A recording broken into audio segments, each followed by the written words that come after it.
Okay, here we go. It is crunch time here in Clarksville, Tennessee. Jeff Matthews Bree Houston in the studio for the first time this semester.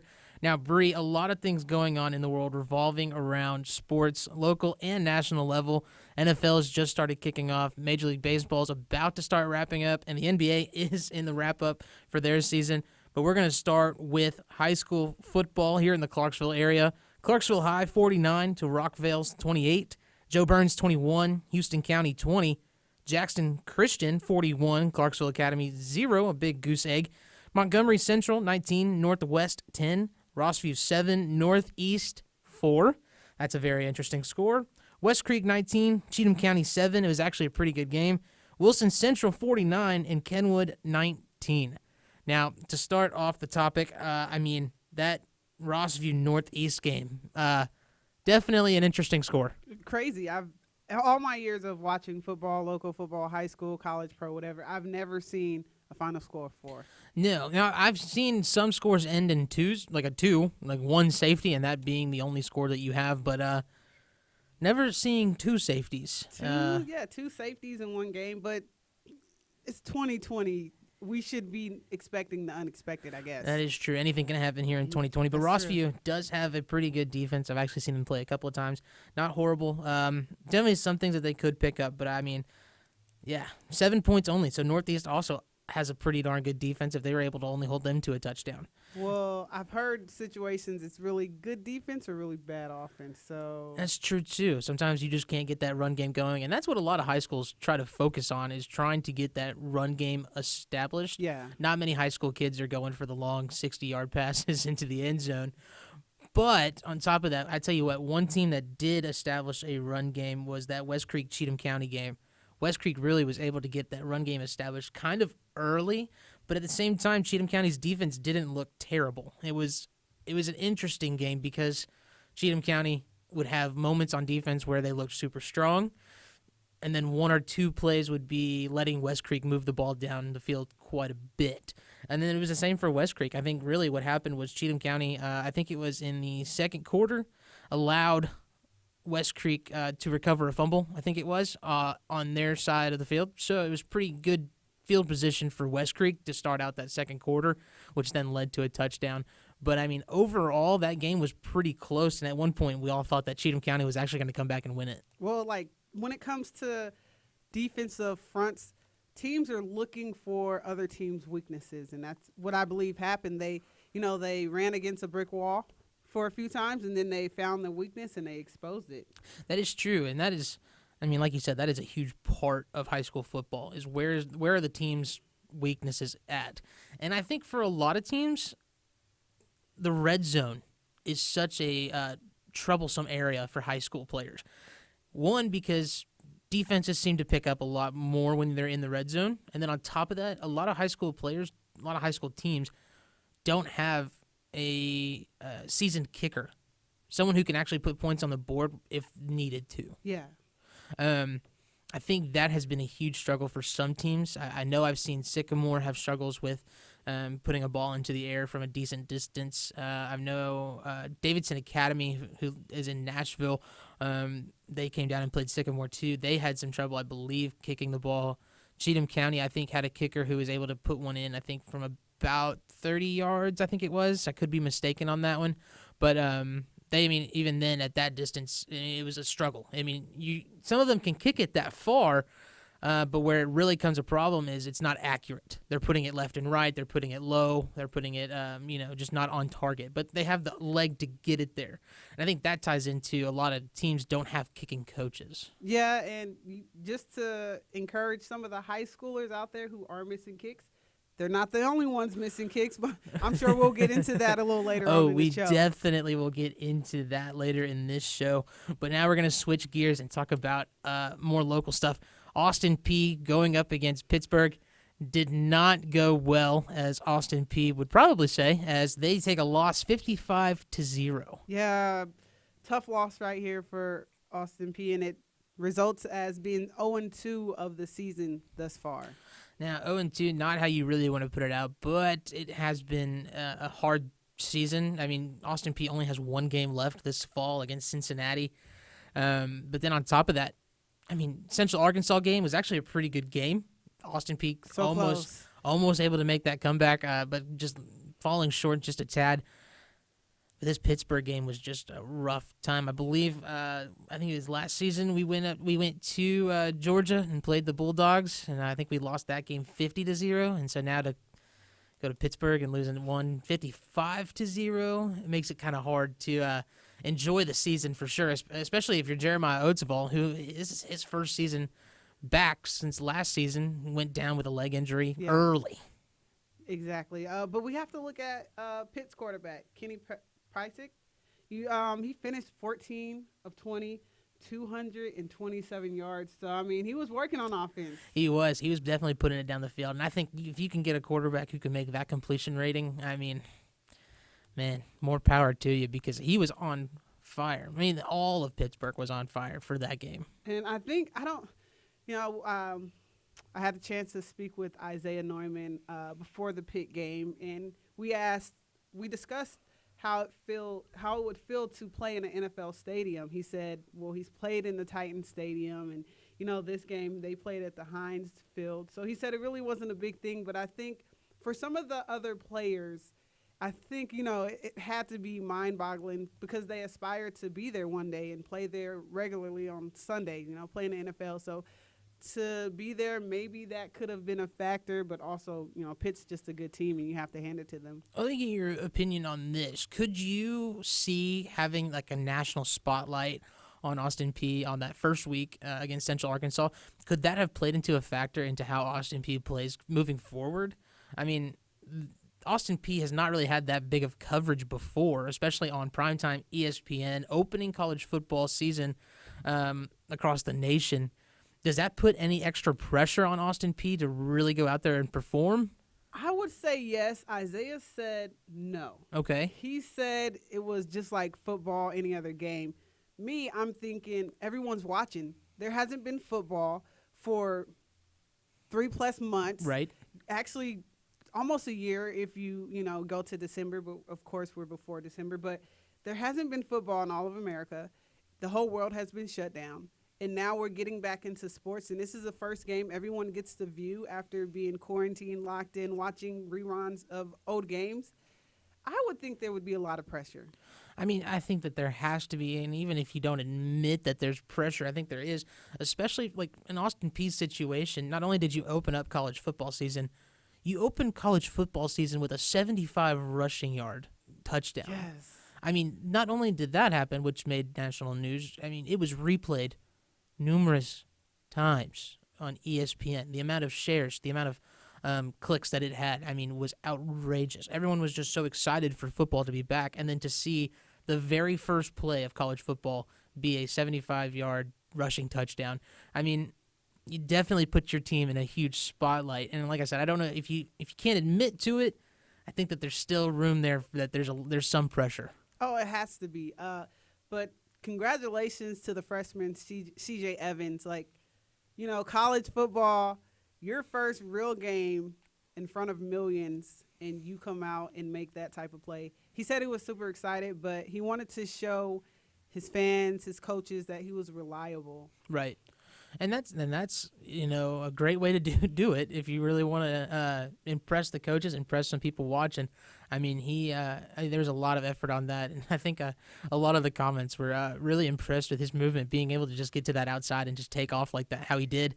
I mean, I think he has a bright future here at Austin Peay if he chooses to stay here. We can say that the kid has wheels. He's definitely fast. Oh yeah, and I'm excited to see him play in the next couple of years. Have him, mature a little bit. Have him get a few more reps with Jeremiah this season, and then let's see where he ends up in a couple. Well, I mean, if we have a season in the spring, if we don't, any conference games, I'd love to see it, but still kind of up in the air. Yeah, very up in the air. I've heard numerous things, none official. Of course, we know this next game Saturday against Cincinnati will be the last game for this fall portion of the schedule. Moving forward, we're not sure. I've heard there will be a small game or a small schedule. I've heard there won't. So I guess we just have to wait and see. We will have to wait and see. Now, I know I really would love to see that season of conference play, but I don't get to make those decisions. Yes. But what I can make a decision on is our next topic.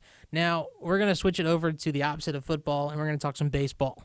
Now, some really cool things have kind of come up in the baseball world locally is that Justin Timberlake, yes, I'm not joking, Justin Timberlake, became an investor with an investing group in Nashville to bring Major League Baseball to Nashville.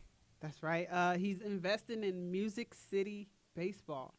But he has experience in this before. Many might not know that he's a minor owner for the Grizzlies. See, and I didn't know that until I started digging into this story. You're right. He is a minority owner for the Grizzlies. And not knowing that, but now knowing it, I'm kind of excited to see how this all plays out of bringing baseball into Nashville. I mean, we already have the Nashville Sounds, who are a minor league team, AAA ball for the affiliates for the Brewers. The Texas Rangers. But to bring a Major League Baseball team in is going to take a lot more than just an investing group. And that was brought up in an article from the Tennessean. You have to have city money to kind of make these things happen, and you have to be able to figure out where you're going to be able to put a ballpark. So here's the goal. They want to bring this all in fruition 2024. So 4 years. The biggest problem is a location. A ballpark is not just going to disappear or just, appear. So they have to figure out where they're going to put it. They have to go through the city, the steps with the city to discuss where a location where it can go. It's just not about money. Right. But I feel like they have enough money to actually make it happen. Now, I think you're right. Now, in just the investing group, and it's not just Justin Timberlake. There are other country music artist names that are thrown in. Off the top of my head, I can't remember which ones they are. But, it's not just Justin Timberlake. Now, when we talk about where we can build a ballpark, a lot of the arguments that I've seen involve kind of right where the Tennessee Titans Stadium is, except it'll be on the opposite side of the river. That is one location. And then another one being they would actually move the Nashville Sounds out of Nashville, and then they would basically rebuild that stadium for a major league team. Now, where I wouldn't mind seeing something happen, or where I see the best possible way to do it, and not have to worry about kicking businesses out of Nashville to make room for a Major League Baseball team, is actually putting it where they're going to put the Major League Soccer team, and that's over in the city fairgrounds. Now, I'm not saying get rid of the MLS team, but what I'm saying is putting the stadium kind of near that. And what you could do is you can actually start to kind of maybe create a sports complex, kind of like Philadelphia. I don't know if you've ever been in the Philadelphia area, but Philly has all of their sports stadiums basically in one location, and it's a whole complex. I haven't been to the Philadelphia area, but I have been to the Dallas area. So where they have the Rangers Park, the AT&T Stadium is not far from there. So I would agree with you. Don't get rid of any businesses, any other sports teams, because Nashville's a growing city. It is. And people who are moving there, they're diverse. They want to see different things. There might be a person who enjoys soccer but not baseball. So I think they should probably try to accommodate and have both teams there. Now, a lot of people ask, why Nashville? Why would you bring a Major League Baseball team to Nashville? Well, one, we have the Sounds already. It's already shown that we are a part of a baseball community. But then on top of that, you have to look. Rob Manfred, the commissioner of Major League Baseball, loves Nashville. And I think a lot of the baseball community as a whole really likes Nashville. And Nashville, as you talked about, is a growing city. We are getting more and more people moving down here in the Nashville area. So I think at this time, it's just a spotlight for us to put a baseball team here, especially with we have the Grizzlies, we have the Predators, we have the Tennessee Titans, and then we also now have Nashville SC, the soccer team. Well, all major league teams, the only one we're really missing is baseball. So maybe the question isn't why Nashville, but like why not Why not? Nashville, right? I Yeah. think it's more of a prime location really than anywhere else. And it is one of the fastest growing cities in America. Yep. And then I also will say on top of that, a lot of people are talking about not like people aren't wanting to expand Major League Baseball. Okay, well that's fine. We don't have to necessarily expand Major League Baseball, but what we could do is getting rid of another team, and there have been talks about doing that. I think it's the Tampa Bay Rays down in Florida. They actually had the lowest fan attendance across the league. Well, if no one's attending those games, no one's buying those tickets. I mean, could we see Tampa Bay moving to Nashville? I think it's a possibility. That's a good question. We'll just have to wait and see how that whole thing pans out, and hopefully we can actually get some people to talk to. Maybe we can figure out a way to get some more information. But like I said, I would actually love to see Major League Baseball coming to Nashville. But now we're going to switch it over to national sports, and the first topic is going to be the NFL, which returned this past weekend. And, man, let me tell you, it was rough. There were some things I didn't like. There were some things I did like, but, that's just how the season goes. Yes. Let's talk Tom Brady. Oh, I think I very much so liked what happened to Tom Brady. He did not win. The Buccaneers played New Orleans, and New Orleans won 34-23. Tom Brady, 2 interceptions, 1 for a pick 6. And, I hate to sound like a hater, but I'm sick of seeing Tom Brady win. So he caught a loss. Hooray. Like, this guy is actually capable of losing. I didn't know it, but now the whole world knows. Oh, I know. And I was actually really shocked that Rob Gronkowski didn't do much of that game at all. They didn't really look towards him at all. Used him more of just like an additional blocker, but I think he was targeted maybe 3 or 4 times throughout the whole entire game. But I'm with you. I mean, Tom Brady going down like that, I won't lie, kind of made me happy. Did it make you sleep better at night? A little bit. But the only problem is what happened Sunday night, but we'll get into that in a second. On top of Tom Brady, I mean, the Saints looked incredible. In my opinion, the Saints looked Super Bowl caliber. Now, it's super early in the season. Yeah, I don't know if we can say it's week 1. It's hard. I understand, and I'm definitely not Be one to careful sit what here. you say, because we're going to go back and say Jeff said Super Bowl caliber, and they don't even make it to the playoffs. I know, right? But, man, they looked super strong out there. Drew Brees looked really young, looked vibrant. It looked like he was just ready to start throwing touchdown passes. And so I'm excited to see their rest of the season. Maybe all that rest time he had in quarantine, maybe it wasn't a bad thing after all. Maybe had a little rough spot, but now that I think he's focused, I think he'll have a good time. I think, and seeing the talent around him, Scary. a little scary, especially if you're a Dallas fan. But now we'll jump into that. Dallas, Sunday night football. Dallas going up against the Los Angeles Rams. Dallas did not win. And you know what? It was a last second call that I do not agree with it. Last stretch, about 50 seconds on the clock. The ref called offensive pass interference.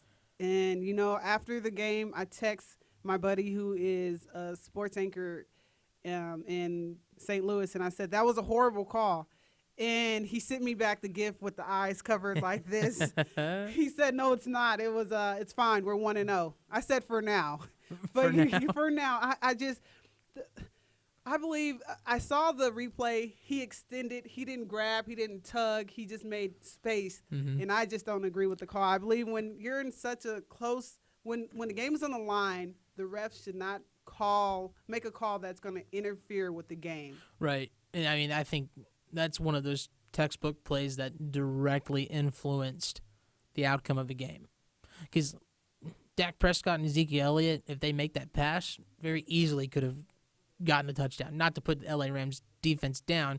I'm just saying it's something that Dallas has been pretty decent about time and time again, is getting those yardages to get into the end zone, or looking to Michael Gallup to get into the end zone, or Amari Cooper, or CeeDee Lamb now for this season. Yeah. And I think when I look at that replay, what I see is definitely not offensive pass interference. Did he extend the arm? Yes, and that is technically the rule. However, Ramsey really played it Sold off. it? Yeah. Yeah, like Academy Award goes to. Yeah. To me, it looked more like Michael Gallup just kind of had a hand on him and let his hand just kind of be like trying to figure out where he's at. He did not grab. Didn't did grab not push. anything. He just extended his arm. Yep. And according to the rule book, that the extension of the arm is offensive pass interference. But I think the acting career of Ramsey is definitely underway for the season. Well, if we focus on less of the on-field, play and the actual surrounding, the SoFi Stadium, amazing. It sits on 300 acres. It cost about $5 to $6 billion, and it's just amazing. It's futuristic. It's what it is. Jerry Jones is already doing some work with an architect to get back his status of best NFL stadium. He was sitting there front row, and I'm pretty sure he was, taking it in. Like, okay, we need to fix this at AT&T Stadium and this. He took 2 losses that night. He no longer has the best stadium. No, he does not. But we're gonna go into last night, Titans versus Broncos. Titans take a win. 16-14 over the Broncos, but I will not lie, it was probably one of the ugliest wins I have ever seen. And this is what I was alluding to earlier in the show when I was speaking about the high school kickers. You have a pro kicker who missed 3 field goals, but he's one of the most prolific kickers in the game. So I don't know if it was nerves for him. He used to play for the New England Patriots, and it's like new kid jitter, new kid on the block. He has to live up to these expectations, but there's a lot of pressure on. There's a lot of pressure on kickers anyway. You have one job. But if you're off by this much, you're not doing your job, and that's what makes it hard to be a kicker. I mean, it is. You have to be super accurate every single time that you step up to kick that ball. But on top of that, I mean, Titans have gone, I think this was their first game in X amount of games. I want to say 10. I might be wrong on that number. That they didn't even go for a field goal. Because last season they had field goal troubles. Yes. So bad that Coach Vrabel was just like, okay, well, then we're done kicking field goals. All right, so we're just going to start going for 2 on everything. That's, very tough. And I'm pretty sure when Steven missed his first 3, they were probably like, oh, here we go again. I thought we signed someone who could help us get over this hump, but here we go again. He missed 3 in a row. But on that fourth one that at the end of it really, truly mattered, he was able to put one into the uprights. And that's what matters. Fourth quarter, you want your kicker to come through. What's crazy is he missed 3. That's the most he's ever missed in his whole 5-year span career. Yeah. And he missed 3 in one night. I mean, the Titans have to worry about that, but also they faced a defense that didn't have Von Miller. He's out with an ankle injury for 3 to 6 months, so that's a big factor, and, they still kind of struggled. That is true. It'll be interesting to see how they progress throughout the season, and a lot of these teams are using this first week as a scrimmage game or just looking to see what their team looks like for the season. Now, obviously, you don't want to go out there and not win, but at the same time, no one's had reps, no one's had any scrimmages, no one did any preseason games. Yeah. So these coaches really have to look at this as kind of like the first time being able to see their team in full action. And that's so tough. LA Rams are actually featured on Hard Knocks this season, which is a documentary series, and they were discussing how they don't have preseason to be able to tell who they're going to cut. So the rookies who need those reps, the unsigned agents or the unsigned players who really need to prove that they can play in this league, they really didn't get that opportunity this season because there were no preseason games. All right, well, we're going to go ahead and switch it over to Major League Baseball. We're just going to kind of go through the standings real quick. In the American League East, Tampa Bay Rays sitting at the top, which is actually shocking. Good team, just no one really wants to go to the games. American League Central, White Sox on top. This one actually shocked me, not because of anything, just because I haven't really paid attention to the White Sox too much, but apparently they are actually good this season. American League West, the Athletics, they've actually been kind of the past few seasons working their way back to the top. So I'm actually excited to see them in the playoffs and see what they can actually do. Switching over to the National League East, the Atlanta Braves. They're sitting on top, kind of by commanding lead. I think it's 28. They have like an 8-game lead over, I forget who's sitting in second place. But the National League Central, Cubs are on top. National League West, the Dodgers. It's actually pretty close to what last season looked like for Major League Baseball. I expect to see Braves and Dodgers battling for the National League title. What really surprises me about this Major League Baseball situation, we're 2 weeks away from the playoffs already, and they've already played 60 games. 60 Baseball, games. oh yeah, baseball. They played probably about. I mean, some teams are playing like 8 games a week. That's maybe crazy. not 8 games a week, but they're playing quite a bit. But I will tell you what is important. Speaking of playoffs, the NBA Finals are coming up. LeBron making his return to the Western Conference Finals. That's right, but I think all of this rest for LeBron will play out well. He's still resting. They don't play until Friday. You have the Western Conference Finals, Lakers. They're waiting for the Clippers versus the Nuggets, which that game is tonight. The series is tied 3-3. Who do you want to see win that game? Man, I think I'd like to see the Clippers. I'd like to see Kawhi Leonard go. Yeah, I want to see it too. You know, when he was doing his trade talk a few seasons ago, when he was still with the Raptors, last season actually, I was hoping that I knew he was coming back to LA. You know, hometown. He wants to go back home. He's familiar with the area. The Raptors, that was more of a business deal. Now he can kind of settle in his career. So I knew he was coming back to LA. But what I wanted to see was him play with LeBron and hook up with the Lakers. It didn't happen, obviously. And I'm pretty sure me and some other LeBron James fans are like sitting, wishing and daydreaming of what would have happened. But now I want to see him go against LeBron. I want to see it because they compare him to LeBron. So I want to see what he looks like. I think so. Now, I can't imagine what it's been like for these NBA players kind of living in this bubble. I mean, day in, day out, this is where you are. Yeah, I think it would be difficult, but they have to have a mindset of discipline and a mindset that I get to play basketball again. Right. You know, I'm not at home, shut up in my house or whatever the case may be, but I get to go play the game that I love, that I'm so fortunate to play at this level, and that I'm paid to do. You know, there was some cases where a player got in trouble for sneaking a guest into the bubble. And, you know, it's just like priorities. Come on. Right. You know, you realize that, okay, this is not going to be forever. It's just for a short amount of time. And you just have to realize I'm going to play, and eventually we're going to get done. But the longer you can stay in the bubble, the better it is. For the Eastern Conference Final, it's Celtics versus the Heat today. It's a big rivalry. I don't know if, you remember, but the Celtics and the Heat really don't have a good reputation together. It's they played 2010, 2011, 2012. Of course, the teams look different back then. The Heat, they had LeBron, D. Wade. They had a few other players, Shane Battier, Chris Bosh. They had Udonis Haslem. He's the only one who's still on the Heat team. So, I mean, everybody else fresh faces, and it's going to be a great game. That game tips off today at 6:30 too. A lot of things moving into the sports world, and we are definitely excited to see what's going on. NFL is back. Major League Soccer, maybe we'll see a return with that one. Major League Baseball, playoffs are coming up. Western Finals, Eastern Finals, NBA Championships coming up pretty soon. It's going to be an exciting time in the sports world. Thank you, everyone, for tuning in to Crunch Time, and we'll be back next week with more all-around sports.